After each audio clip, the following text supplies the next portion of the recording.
Accessing peace. Existing without violence, with the ability to calmly resolve conflict. Downloading love. An overwhelming, deep, positive affection towards others. Activating liberty. Living your life as you see fit without infringing on the lives of others. Welcome to Peace, Love, Liberty Radio, online at fppradio.com. I am your host, Darryl W. Harry, the Liberty Penguin, the Wombat, the uncut cocaine of libertarianism. And, you know, I'm going to have to summon my inner golden stallion, and I might have to be the Liberty Stallion and the Golden Penguin today. Woo!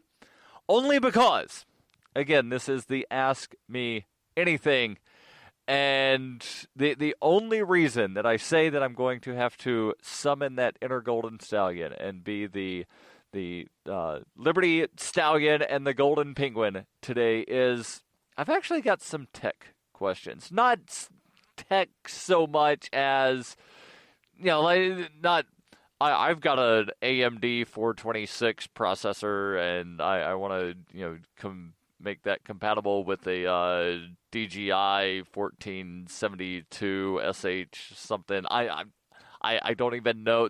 Those things all sound techie to me. I don't know if any of them are actually things. But what I mean by I've got some tech sort of questions, I was having a conversation on Twitter earlier today. I know it's not something I normally do because, for the most part, Twitter is absolutely horrible. But somebody had made a comment. I have a bunch of stuff that gets auto-shared on Twitter on my account.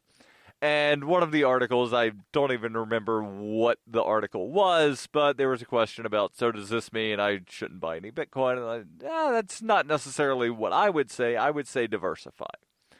And then the response was, so silver, Bitcoin, Ethereum, ? And I said, I would stay far, far away from Ethereum.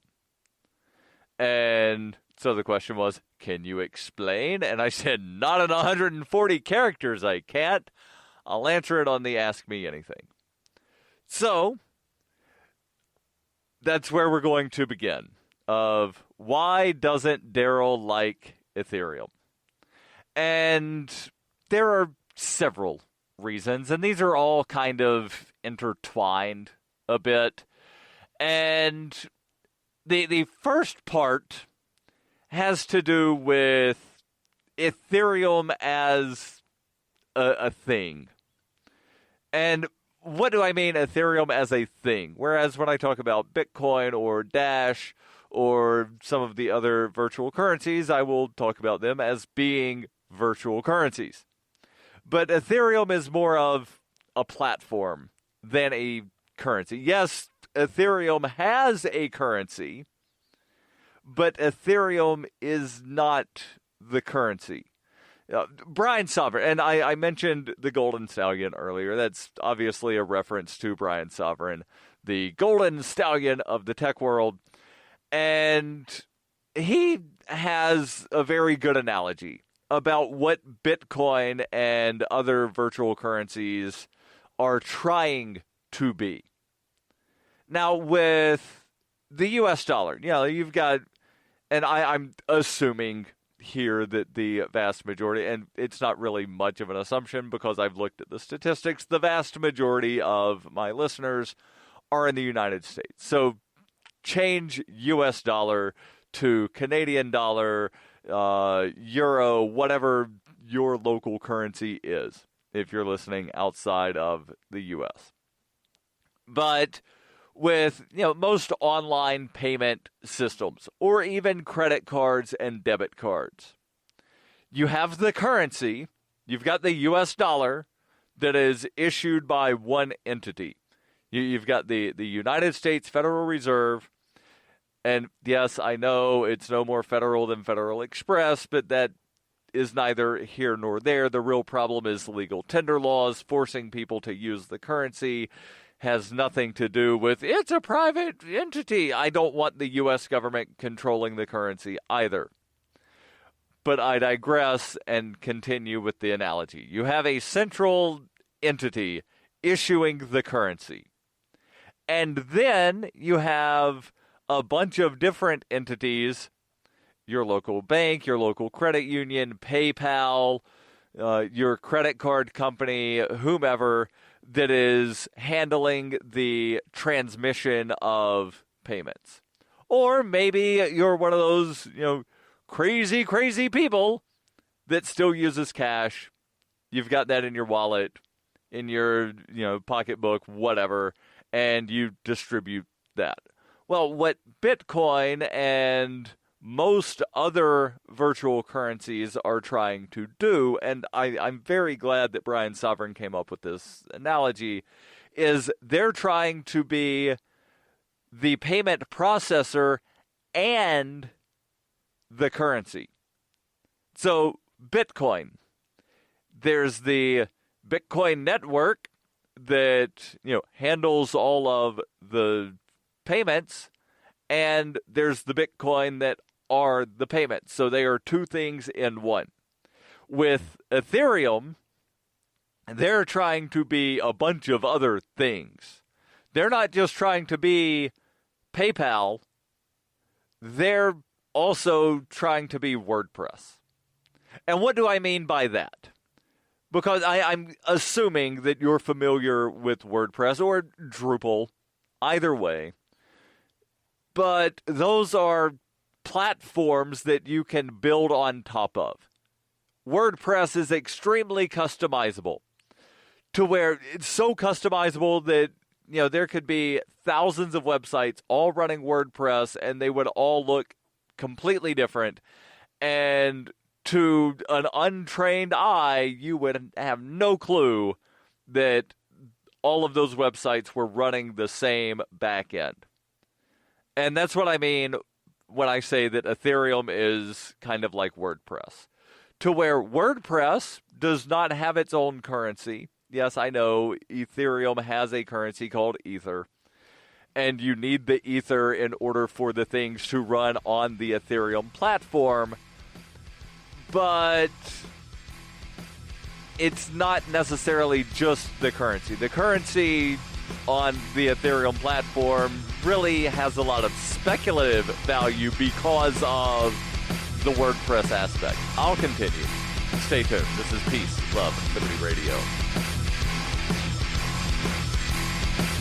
You can support FPP Radio by joining the Fans program. Fans are friends, allies, and numerous supporters. Fans help FPP afford to produce more original content. You can join the Fans program for as little as $1 per month through Patreon and get perks like ad-free versions of FPP Radio News and Peace, Love, Liberty Radio. To learn more or to join the Fans program, visit fans.fppradio.com. That's fans.fppradio.com. Cell 411 is a free app for Android and iOS that replaces government-controlled 911. Cell 411 allows you to preset a group of friends or private organizations to show up in any emergency. Cell 411 is a nightmare for the state because it proves their so-called services aren't needed. Cell 411 has had thousands of installs, and of course it's covered by the BIPCOT no government license. Cell 411 because your friends won't shoot you when you're in trouble. Without the government, who would build the emergency services? You and Cell 411.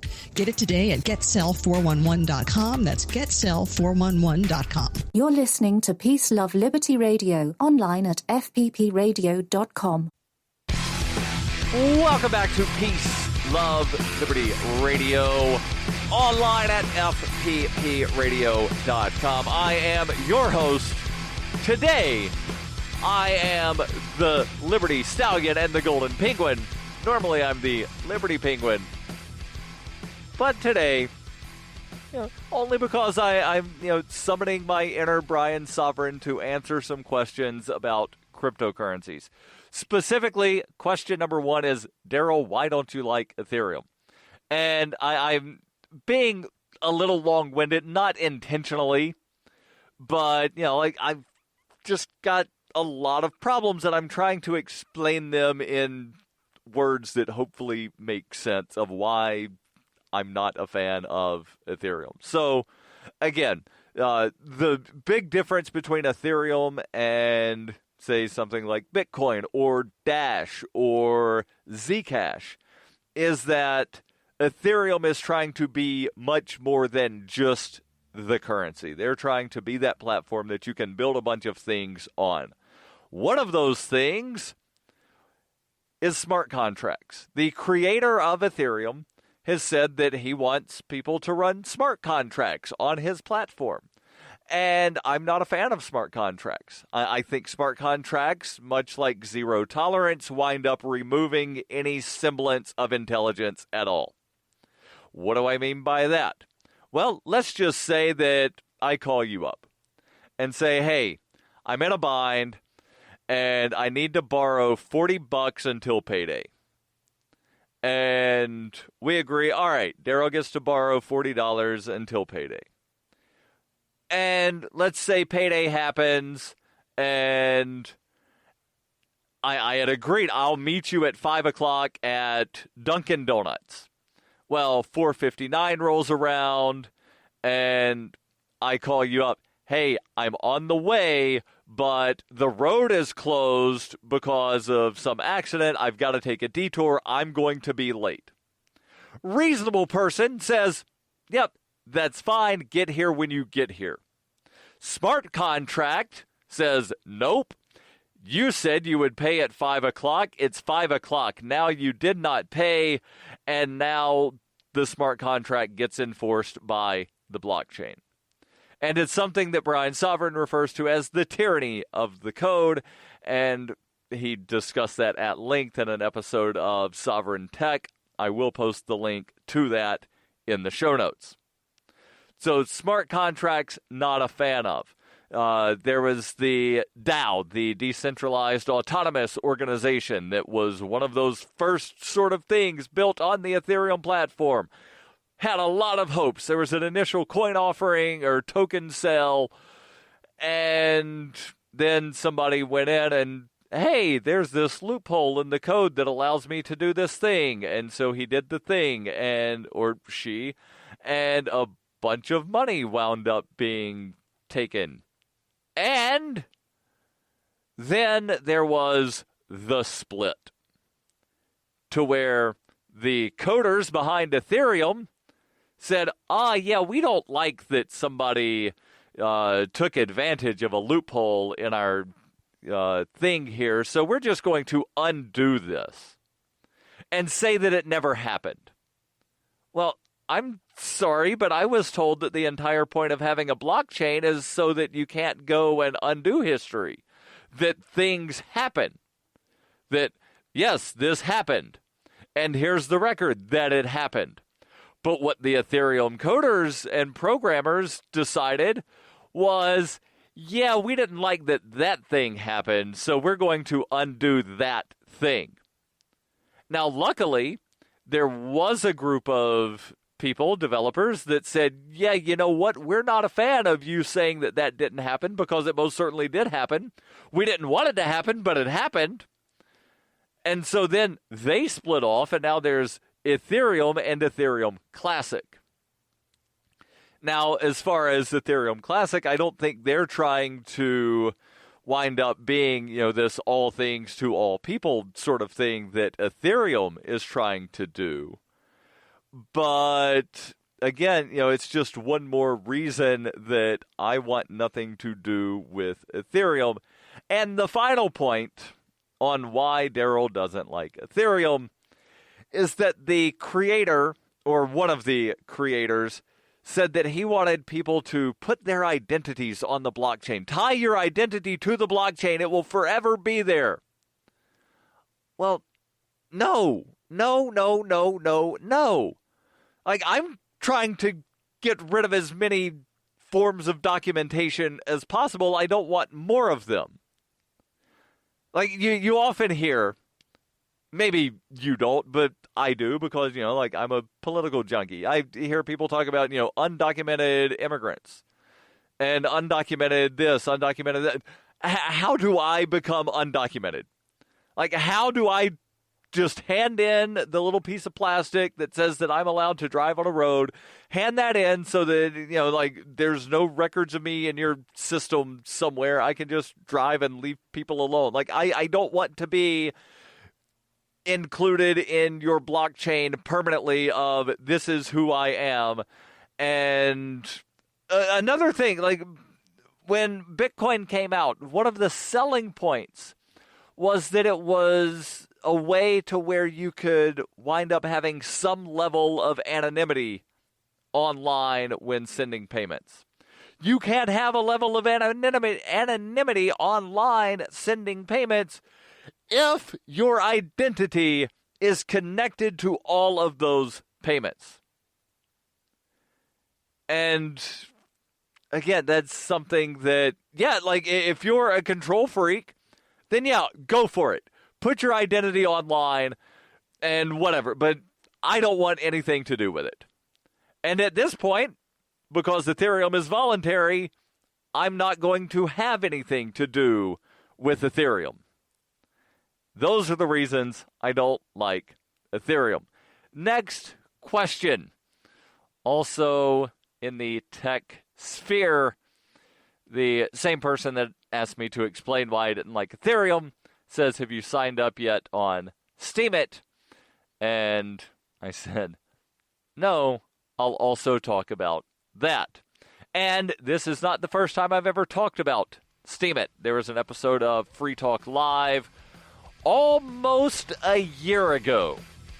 And I will post the link to that in the show notes, but I'll sort of recap some of my thoughts on why I'm not a fan of Steemit. And the last time I talked about Steemit, again, was close to a year ago. There were some people that got a little upset with me because I talked bad about their beloved project. Stay tuned. During the 2013 Porcupine Freedom Festival, Davi Barker presented an idea for a renegade psychological experiment. Since then, he has refined his idea and put his plan and research into writing. He explains, "We aim to show the world beyond a shadow of a doubt that power corrupts absolutely and corrupt authority deserves no obedience." Authoritarian Sociopathy is available from Amazon.com, all major bookstores, and now available as an audiobook. You can support FPP Radio by shopping online. Whether you're looking for precious metals, bitcoins, or books, you'll find that and more at shop.fppradio.com. Every purchase you make from one of my affiliates, like Namecheap, Spendabit, and Amazon at shop.fppradio.com helps fund FPP Radio. Or you can shop directly from FPP with Bitcoin in the Bitcoin store. That's shop.fppradio.com. You're listening to Peace, Love, Liberty Radio with Darryl W. Perry. Online at fppradio.com. Hey, welcome back to Peace, Love, Liberty Radio. Online at fppradio.com. I am your host, Darryl W. Perry. The Liberty Stallion, the Golden Penguin, the Wombat, the uncut cocaine of libertarianism. Yes, I've changed up the nickname today because I've got to summon that inner stallion, the Golden Stallion, because I'm answering some tech questions. Again, not, can my AMD processor connect to my Intel Core something? No. We're talking cryptocurrencies. And I'll get back into those. But speaking of cryptocurrencies, maybe you've made some money with the rise of some of the cryptos and you want to get your hands on some gold and silver.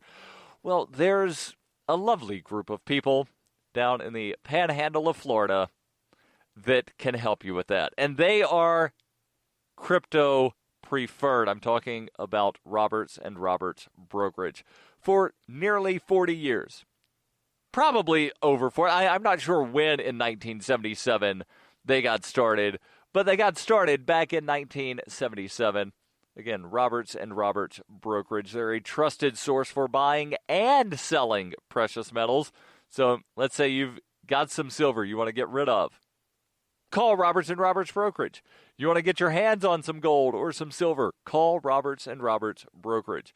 Again, crypto preferred, and they trust crypto so much and prefer it so much that they have permanently removed the minimum purchase amount for all orders paid in the digital currency. So call Robertson Roberts Brokerage today for knowledgeable advice on buying and selling precious metals and a forward-thinking approach to new technologies. 800-874-9760. That's 800-874-9760. Or visit online at rrbi.co. So here it is. Here is the much anticipated. I say much anticipated. I know that there was a tweet sent out saying that Darryl's going to talk about Steemit.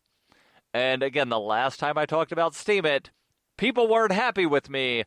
And they started calling me a Bitcoin maximalist, and basically what that means is that, Bitcoin should be the only crypto. No, that's not it at all.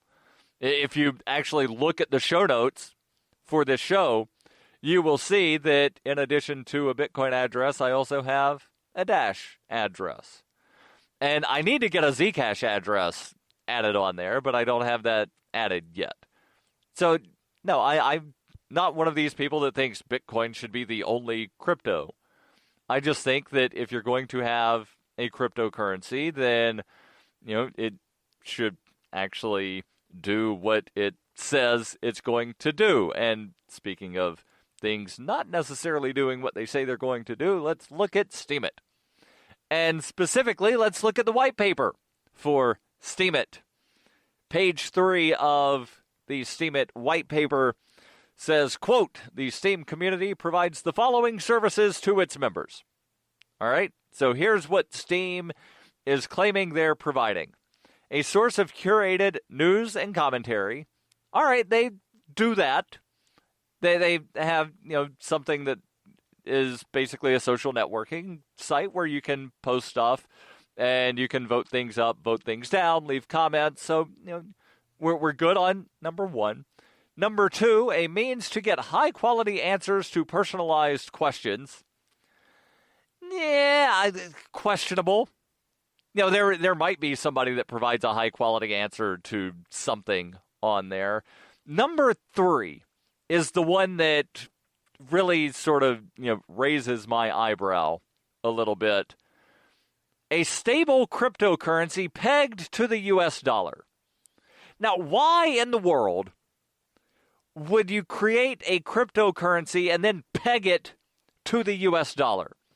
A currency that, by all indications, has been inflated in value so much that it's lost 97% of its buying power over the last 104 years. Why would you tie a cryptocurrency to that? That makes absolutely no sense to me. Number 4, free payments. Like the idea of that. And number 5 says that the Steem community provides jobs, providing above services to other members. I don't really know whether or not they have provided jobs, providing services, so I'm not going to answer that. But again, the thing that makes me raise my eyebrow is trying to peg the value of the cryptocurrency to the U.S. dollar. Then, if you go down in the white paper just a little bit more, and again, something to note with Steem, there are actually 3 cryptocurrencies in this one platform. So there's the Steem, there's the Steem dollar, and then there is the Steem power. And all of these are inflated at different rates, and I know that there was recently a change on the Steem power to where at one time it had to be, you've got to keep the Steem power in for like 3 years before you can do anything with it. The Steem dollar, SMD, page 11 of the white paper, says the blockchain decides how and when to create Steem dollars and who should get it. Well, that right there, again, raises that eyebrow, because with Bitcoin and Litecoin and the other cryptocurrencies, it's written into the code how much is created. So this whole thing of the blockchain decides how much is created, yeah, a little fishy. Are you sick of government lackeys who say you didn't build that? Are you tired of elitists who think you need a government permission slip for everything? Everything you do is an A to B conversation, and the government should see their way out of it. Create true free markets by adopting the BIPCOT No Government License. The BIPCOT No Gov license allows use or modification of any product, service, or software except by governments or government agents. Go to BIPCOT.org. That's Bravo, India, Papa, Charlie, Oscar, Tango.org. In 1999, Darryl W. Perry began a search for traditional values, which led him down a path to the ideas of liberty. He tells the story in A Rebel's Journey, My Path to Liberty. Of the book, Dr. Brian Sovereign says, sometimes it's funny, and sometimes I think it's crazy, but it's always authentic. Find A Rebel's Journey, My Path to Liberty by Darryl W. Perry on Facebook, read reviews on Amazon, ask for A Rebel's Journey wherever books are sold, or visit arebelsjourney.com. Hi, this is Davi Barker from ShinyBadges.com, and you're listening to Peace, Love, Liberty Radio with Darryl W. Perry. Welcome back to Peace, Love, Liberty Radio, online at fppradio.com. Almost out of time today, but every Friday I do answer your questions. You can send those over ama.fppradio.com. You can keep your anonymity. No need to put your identity on a blockchain. You can, use a fake name, use a fake email address. Ask me a question, and then I will answer it. Right now, I'm answering the question about Darryl. Have you created an account on Steem? If not, why? Well, I don't like the idea behind it. Specifically, the implementation, to where, again, the creators of Steem want to peg the value to the U.S. dollar. Again, the blockchain. This is a quote from the Steem white paper. The blockchain decides how and when to create Steem dollars and who should get it. Again, all of the other virtual currencies that I like, the number being created is written into the code. It's not, we just decided that we're creating this much this time. Page 20 and 21, and there's a longer article from Medium that touches on this point. And again, this is a quote from the Steem white paper. Quote, the impact of this voting and payout distribution is to offer large bounties for good content while still rewarding smaller players for their long-tail contribution. The economic effect of this is similar to a lottery, where people overestimate their probability of getting votes and thus do more work than expected, or rather than the expected value of their reward, and thereby maximize the total amount of work performed in service of the community. The fact that everyone wins something plays on the same psychology that casinos use to keep people gambling. In other words, small rewards help reinforce the idea that it is possible to earn bigger rewards. End quote. Again, from page 20 and 21 of the white paper. So basically what the authors of the white paper for Steem are saying is we're going to, just keep throwing little amounts of Steem at people to make them think that, well, this guy got $10,000 on an article. I can get $10,000 on an article, too. If I just keep posting my BS articles and, post a picture of a cat, then I'll get $10,000, too. Because he did, and see, they keep throwing me money. I'm making something. No, they're telling you that they're running a lottery. They're telling you it's in their white paper. That's it for today. Again, every Friday, I answer your questions, ama.fppradio.com.